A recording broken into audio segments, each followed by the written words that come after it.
I am so excited to have Luen Yang on today's episode of Origin Stories.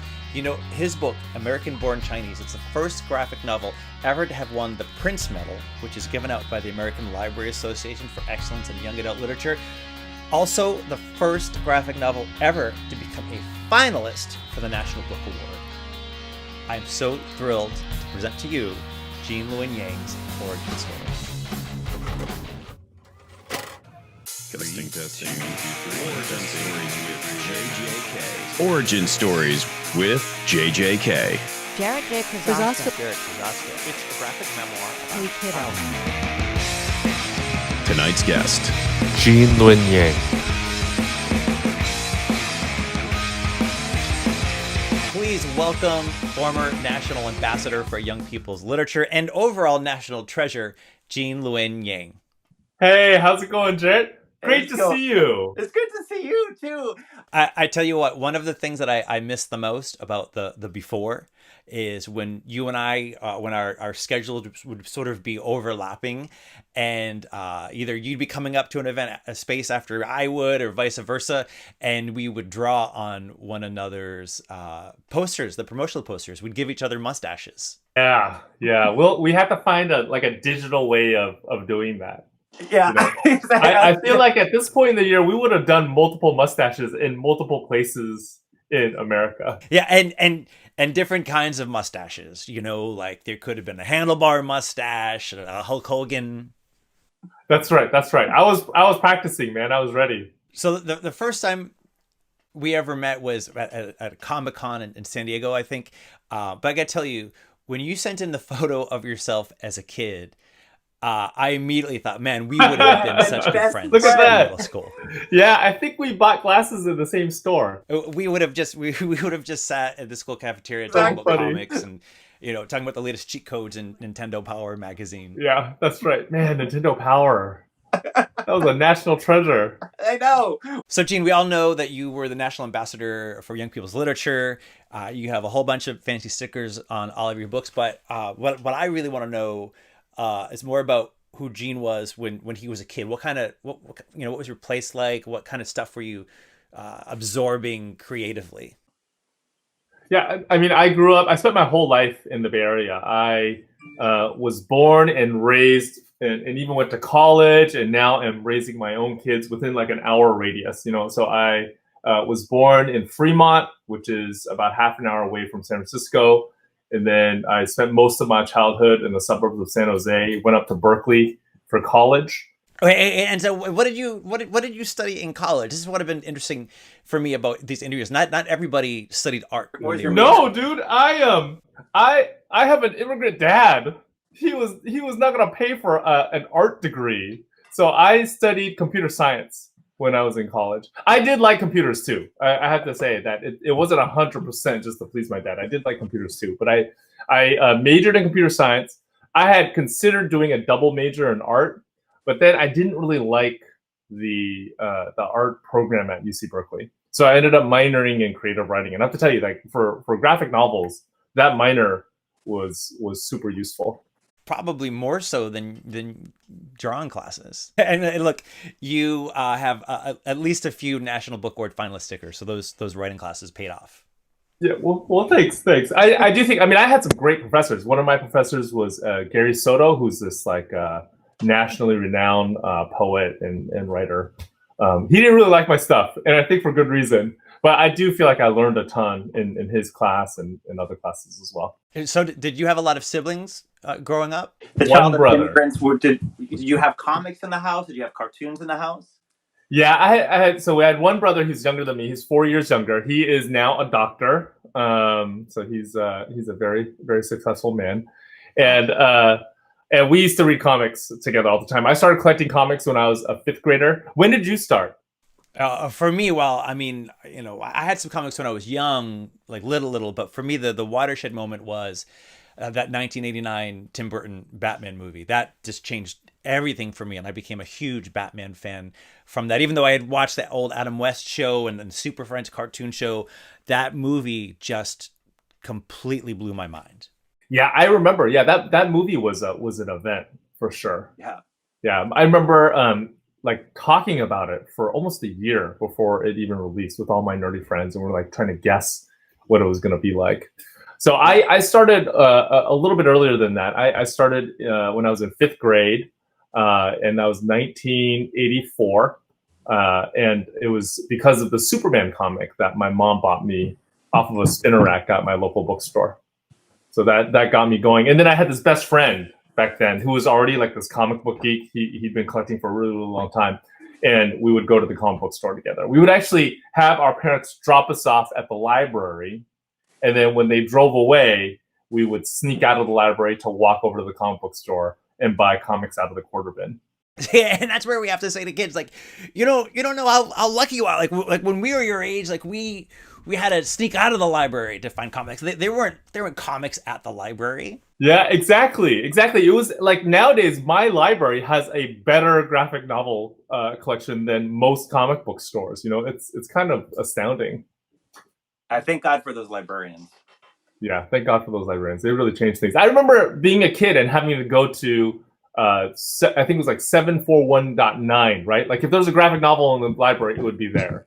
And it was, and in most libraries, it was just art books. There were no graphic novels at all. You know, and for us as kids who were coming up in the 80s here in America, the term graphic novel kind of had a connotation of like, this isn't kiddie stuff. This is more mature and meant to be for adults. Yeah, that's right.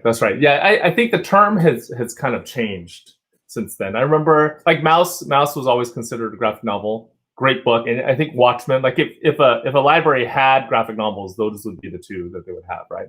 Mouse and Watchmen.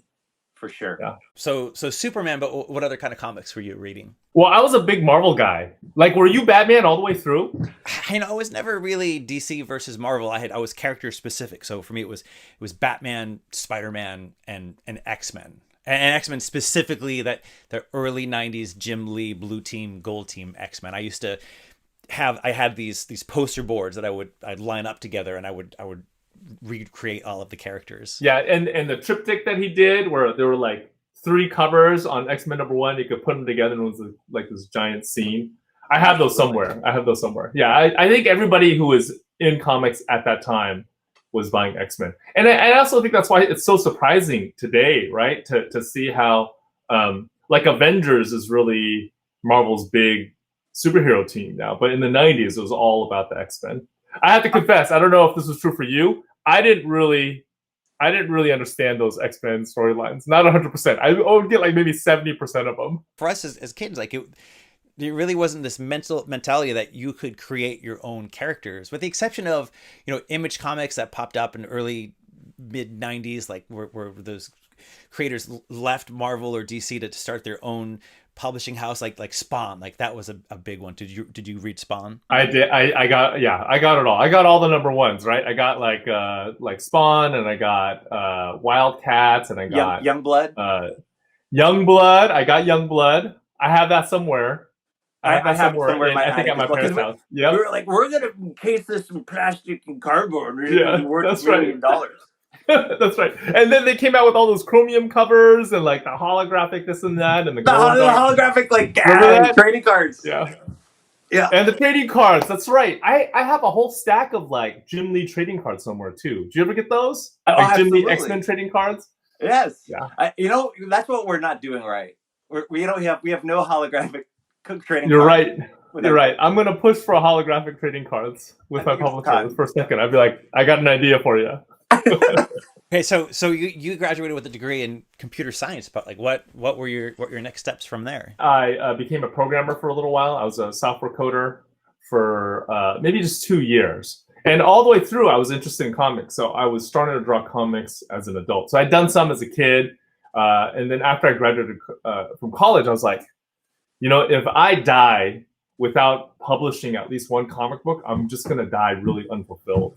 At the time, you know, self-publishing was a really big deal. I think Just Smith had become this huge success in comics, and I went online. The internet was brand new at the time, and I found a few interviews. I found an interview with Jeff Smith. I think another one with Colleen Doran.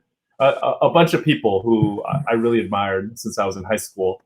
cartoonists, and they talked about self-publishing. So from those interviews, I figured out how to self-publish. And Bone also connects to why we are where we are here today with comics. Scholastic Graphics in early 2005 took Bone, published it in full color, and I remember like that was the big debut from the majors of saying we are investing in graphic novels, and because of that colorization of Bone, like that gave us Raina Telgemeier and everything that came after that too. Jeff Smith is revolutionary. I mean, he totally changed the American comic book business. I don't even know if they give him enough credit. I think when Bone hit my local comic book shop, it was a big deal. Nobody had ever seen anything like that before, right? There's no capes, there's no tights. It's just these three funny animals, and the story itself was both. It was both like it drew from comic strip and comic book traditions. It was kind of a marriage of the two. Yes. So then, what I'd like to know is then how did you go from reading those Jeff Smith interviews to then publishing American-Born Chinese in 2006? So I was self-publishing for a while. I did it, I don't know, like 96, 97, all the way through to when American-Born Chinese came out.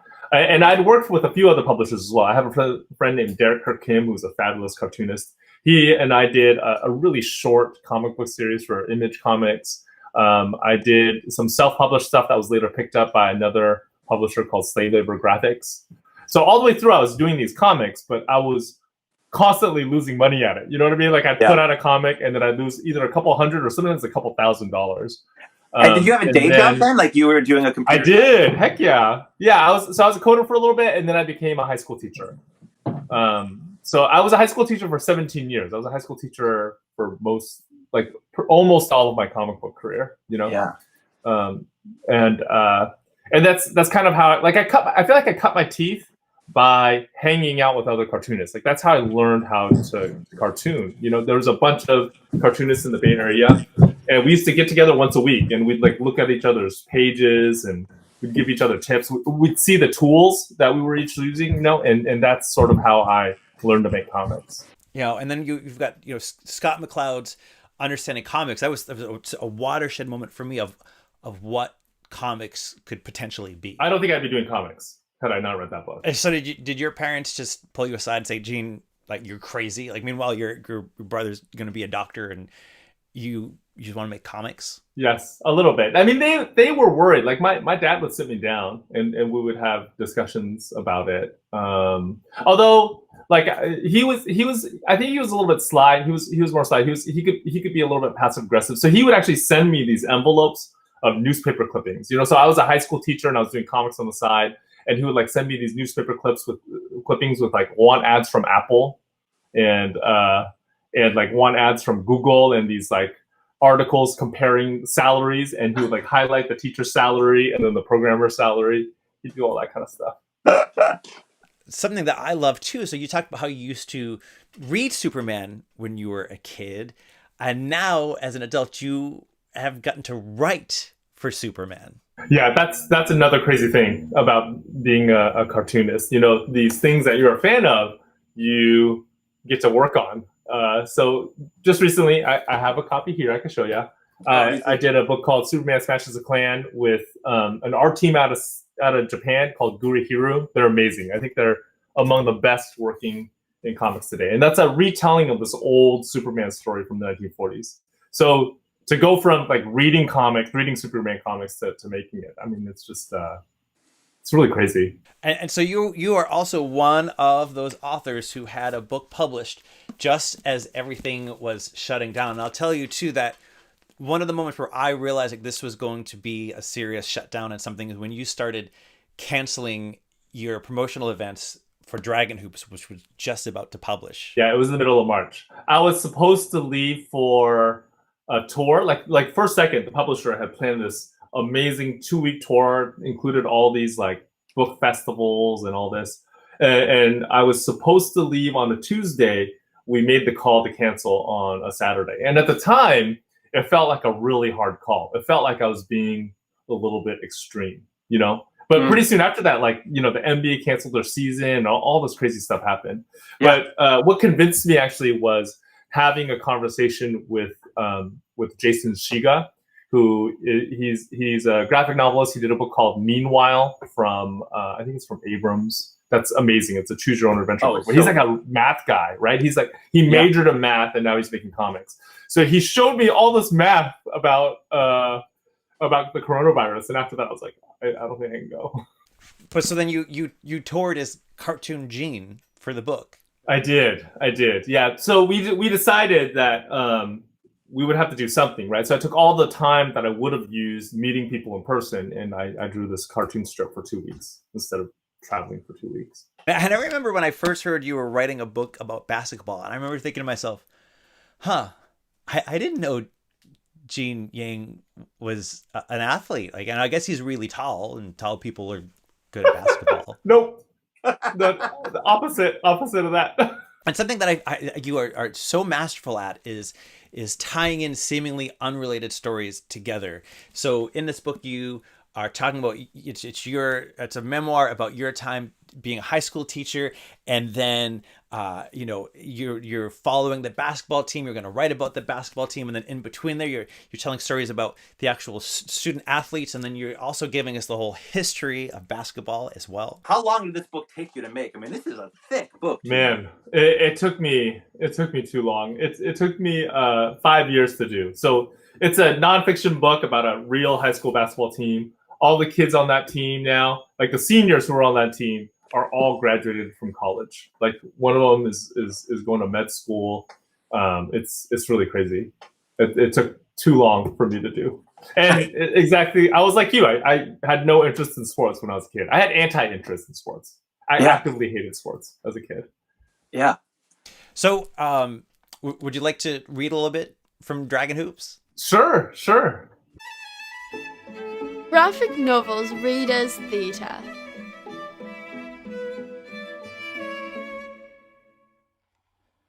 All right, we have a very special edition for the reading today. We are joined by the Coach Lou. Hey, Coach Lou, how are you, man? Doing good. How are you doing today? It's nice to meet you in person because, of course, I've read all about you in Gene's book. So, it's rare that we get a chance to talk to our cartoonists. Friends of our cartoonist pals outside of the comics community. So there's something I'd love to know about Gene. When Gene Yang comes up to a comic book convention, he's like, I'm Gene Yang. Like, I'm super tough, super competitive, like aggressive. Like, he just comes in like, I'm gonna crush it. And so you've known Gene a lot outside of the comic book convention. Is he like that in everyday life too? Not whatsoever.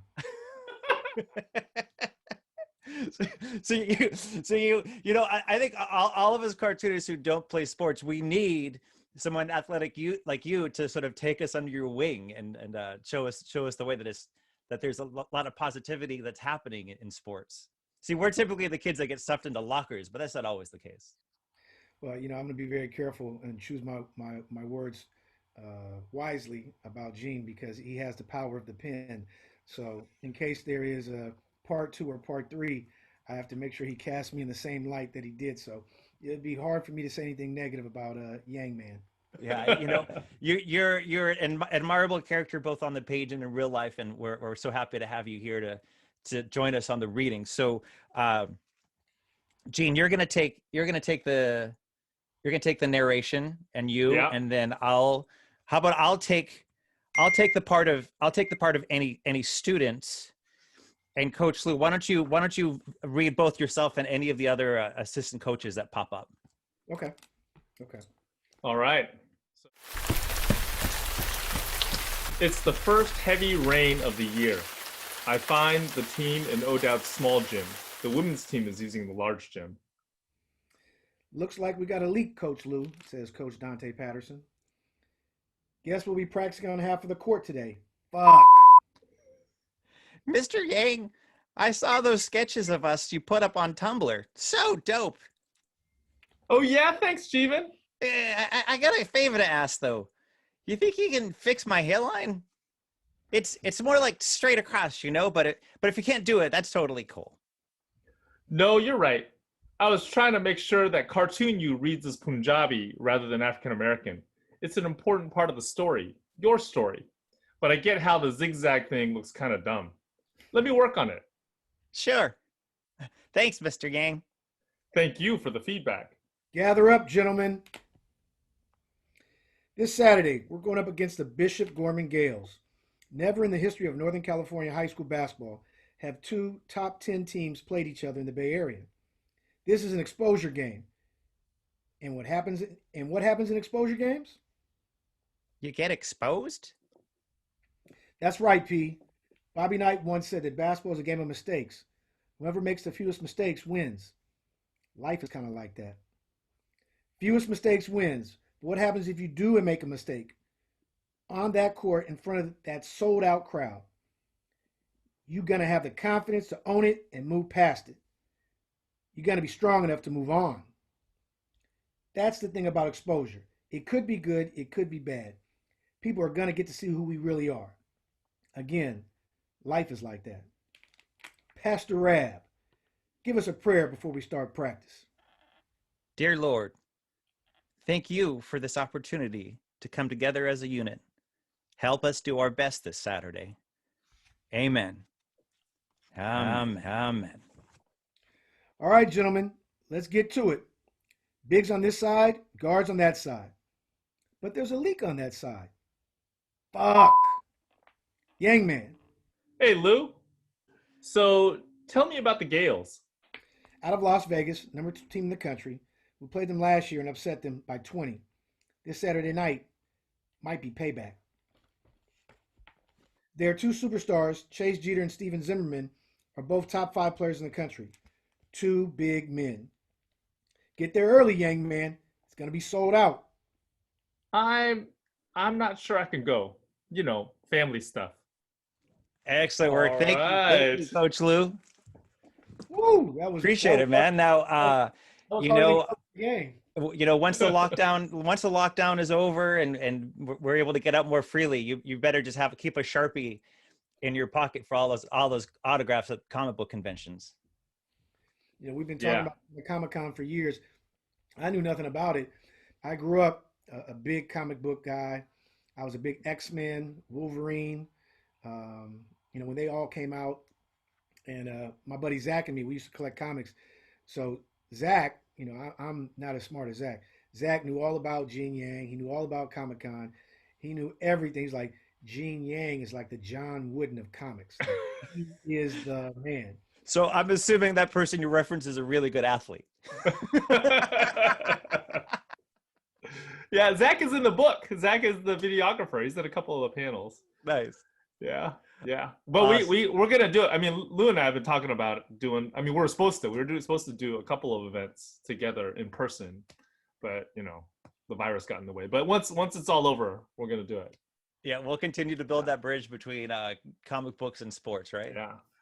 Well, Yang Man, I so hope that we can get back to drawing mustaches on each other's promotional event posters soon.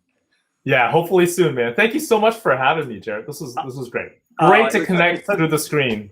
I know, and I love learning more about you. And the world is lucky for your persistence and your hard work, and I appreciate it, man.